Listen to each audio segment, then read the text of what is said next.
So I don't like proverbs, but when you listen to Mabel Chinomona speaking, she brings critical issues to the forefront. Let us take a look. Ngatimboregai kuenganasikana, ngatimbosiyai ukuzondana.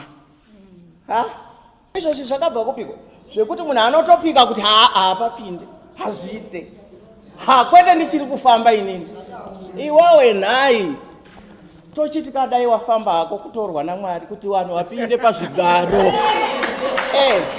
nemashoko iwaya madzimai kuri kuda kushandwa handiti basa riri kuda kuitwa timbochinja tivo vanodanana nenyaya yekuti zvinoda wakabatana kuti basa rifambe.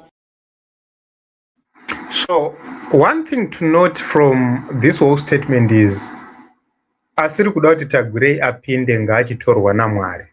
This is a prayer probably towards gudo guru kuti dai rachifa, towards tsoko hameno kanya kana kuti chii. And there was a campaign yekuti hanzi igorere gudo. Let us take a look onto the response. Pane vari kugowa zvigaro imo musocial media kuti gore rinondera ningi hakuna zuva rinobuda rimwe richiripo.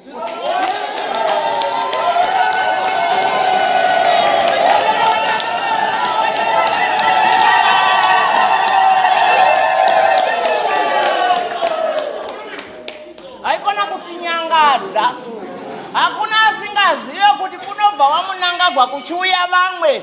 Handiti nekuti zviri kwese uyu anoita nguva yake obvapo oenda mberi mumwe ouyawo unogadzika zvigaro nekutuka. Inyika yekupiko iwe inoitwa zvinhu zvakadai. Nyika ngairege kudonha iri mumaoko medu isusu vana amai veZimbabwe. Inodonha sei isisu tiripo? Ngatimbopota tichitarisana meso. Ari kudiko ari pasaidi pako apo. Ari kuita sei kana uchimuongorora ari kutaura zviko. Tarisa ari padiwi pako kuona kuti muri kutaura zvimwe chetezvo here. Nekuti vamwe vakangokandwa ka$10 haachazivi zvaari kuita. Naiwe kowai imi makambozviona kopi ndazwa sekretari wari kutaura kuti isusu zviri kuitika hatisi kuzviona. Ndine mubvunzo mukuru kwazvo asikana. Makamboigara nyika inotukwa president wenyika?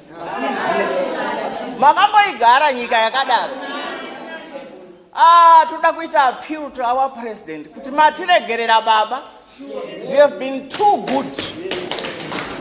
Matiregerera. Takataura nemaprojects atinofanira kunge tichiita ehuku tiri kupa vanhu. Someone anoenda kuTikTok, someone anoenda kusocial media agotuka kukunonota kuti wataurirei zvehuku.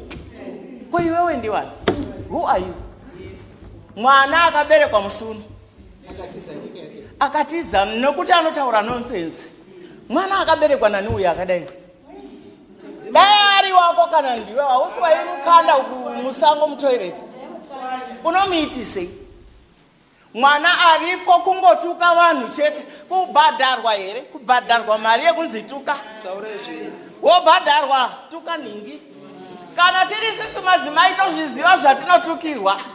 Isusu tinoda discipline muZimbabwe. Ndo zvatiri kutukirwa. Hatigaye ende hatidzokeri shure. Hatisi kudzokera shure, tiri kuenda mberi nekuti chatinonyanyokuda muno muZimbabwe inyaya yekugara murunyararo. Pano vari kumutsa hasha dzenyika ino kusimudza midzimu kuti itsamwe.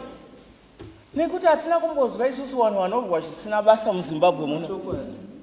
Asi nhasi kwakuona munhu abva hake kunorara pasi pebridge onzi uya kuno tikupe mari, kwakupiwa mari unzi tuka ningi, kwakutuka mwana rudziko hama please.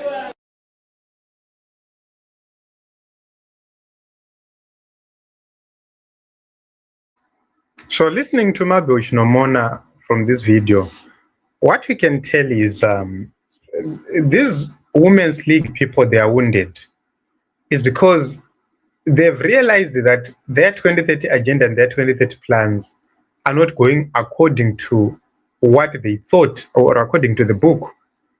That is what I can say for a start. Then secondly, we need to know that ZANU-PF itself is heavily divided. If you go back to history, there is a time people like Tsenengamu were fired from ZANU-PF.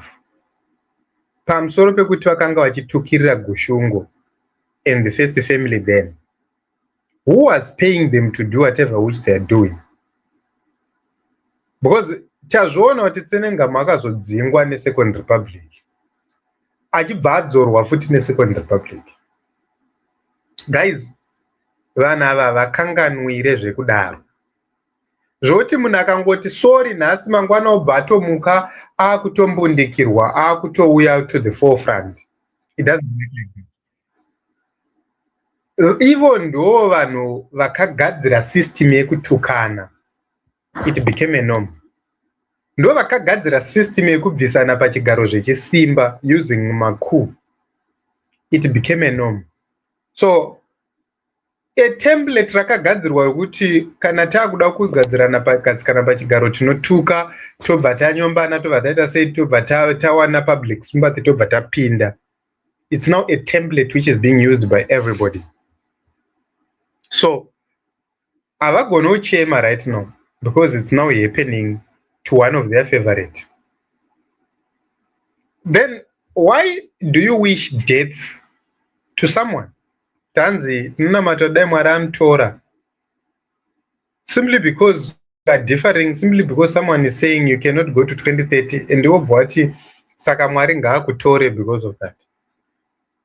Then people ask questions, koma general atiri kuona achifa ari kumbofa sei imimi kana muchiita mastatement akadaro sevanhu vakuru? These are valid issues, very important issues which we have raised so far. So if we continue like this as a nation, then we are going to have a very big problem. And that problem will be very difficult to solve because we will continue to have Nagaita Sana Chinomona thinking kuti they have the overall thinking. Everyone else must not think, everyone else must not speak, must not comment. But all I can say in conclusion is this is the end of ZANU-PF. Takambozviona zvichiitwa neWomen's League izvi. Takambovaona vachiwawata madzimai avo vachinzi the untouchables. But at the end of the day, vari kupi. So this is it, your views and your thoughts. But personally, I think kuti Chinomona ane dambudziko hombe. And now, Mafaira akubuda pachena. What is she going to say about that?